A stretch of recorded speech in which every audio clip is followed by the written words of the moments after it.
নমস্কার বন্ধুরা, ঘরে থাকা সামগ্রী দিয়েই সন্ধেবেলা চায়ের সঙ্গে বানিয়ে ফেলুন এই রকম নিমকি।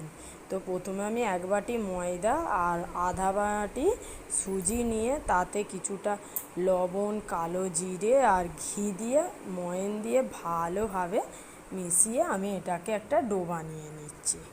খুব বেশি শক্তও করব না, খুব পাতলাও করব না। তো এটাকে আমি 10 মিনিটের জন্য ঢাকনা দিয়ে রেখে দিয়েছিলাম। দেখুন কতটা সফট মতো হয়ে গেছে। তো এটাকে এখন আমি রুটির মতো বড় বড় লেচি করে নিচ্ছি। নিয়ে এটাকে আমি পুরো রুটির মতোই করে বেলে নিচ্ছি।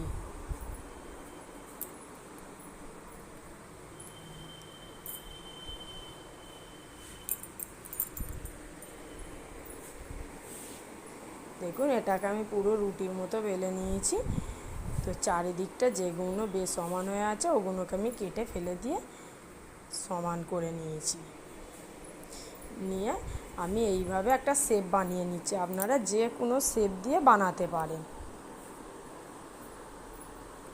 আমি লম্বা লম্বা করে আবার বরফি বরফি মতো করে কেটে নিচ্ছি।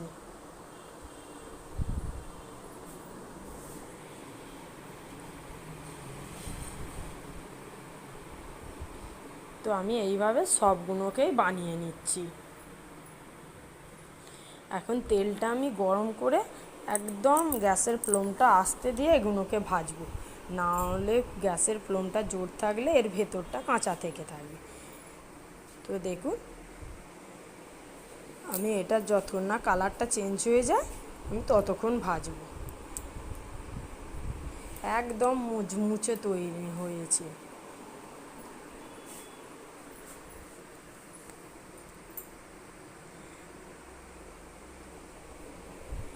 আপনারাও এইভাবে সন্ধেবেলা চায়ের সঙ্গে বানিয়ে ফেলবেন, চট জলদি বেনে যায় আর খেতেও খুব ভালো লাগে। বাচ্চারা তো এইরকম টাইপের নিমকিন খুব পছন্দ করে।